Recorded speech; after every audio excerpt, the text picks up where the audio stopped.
The video promised that one glass of golden water would make it explode with flowers.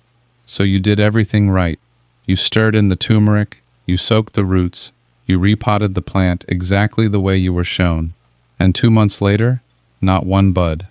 Just a stubborn, silent plant, and the quiet, sinking feeling that you somehow failed it. You didn't. You were handed half the story. Here is the first thing that glass of golden water never tells you. This plant does not bloom because of anything you pour onto it. It blooms because of two things you cannot buy in any kitchen: the length of the night and the chill in the air. Welcome to the Green Archive. Today we open the file on the holiday cactus and the flower that refused to explode. And we do not open it on the glass sitting on the counter. We open it in the cool, dark nights of a Brazilian forest, and in a quiet calendar this plant has never once forgotten.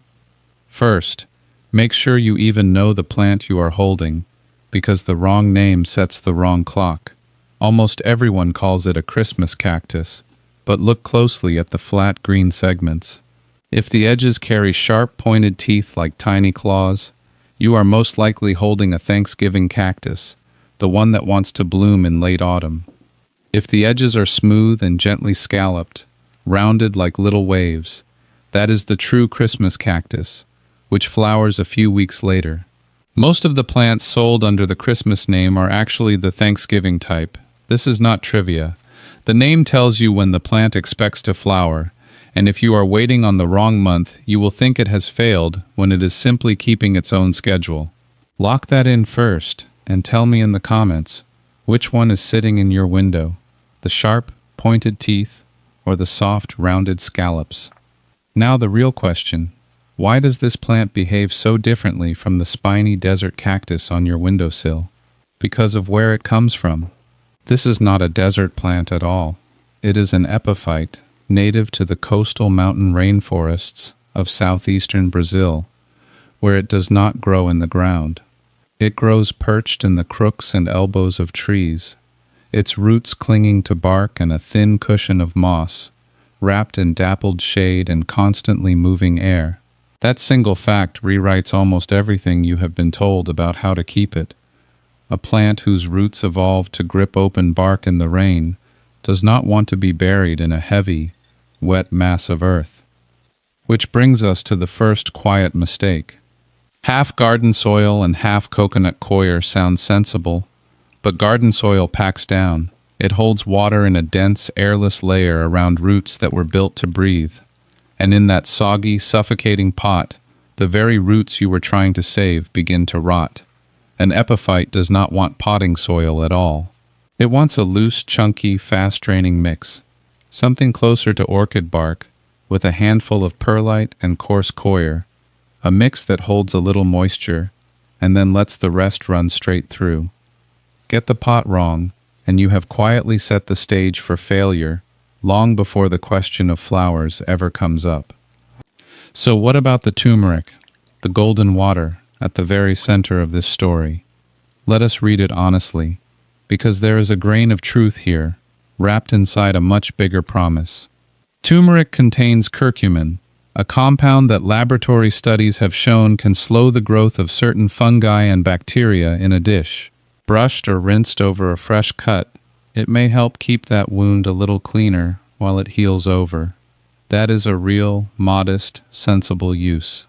But watch the leap the video quietly makes, from cleaning a cut to making an entire plant explode with flowers. There is no evidence that soaking roots in turmeric water triggers blooming. None. It is a mild antiseptic for a fresh wound, not a switch that turns on flowers. Useful in its small way, completely powerless to do the one dramatic thing the title promised.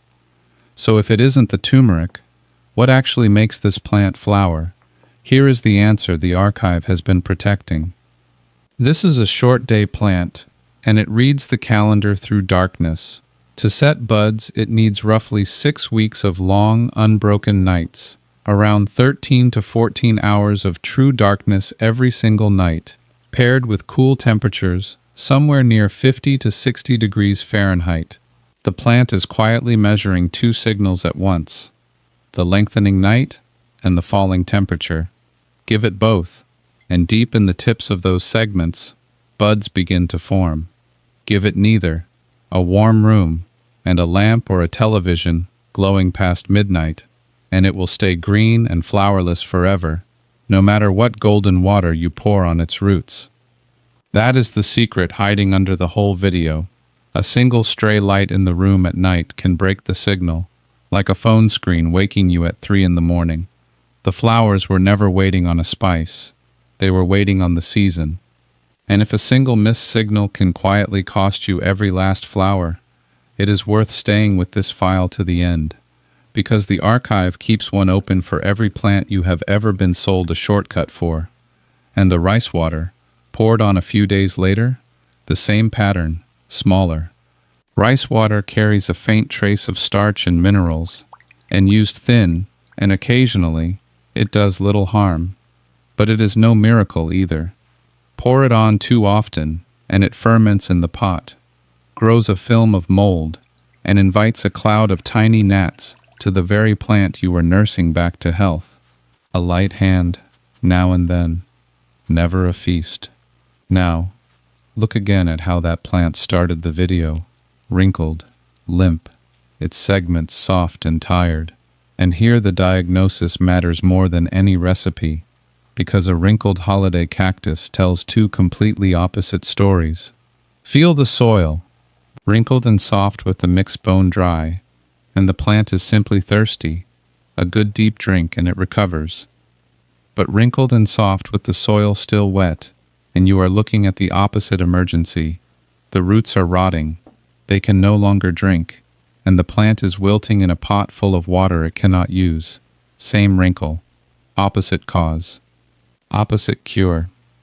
And by far the more common killer of this plant is not thirst, it is kindness, the steady overwatering of a forest root that only ever wanted to dry out between drinks.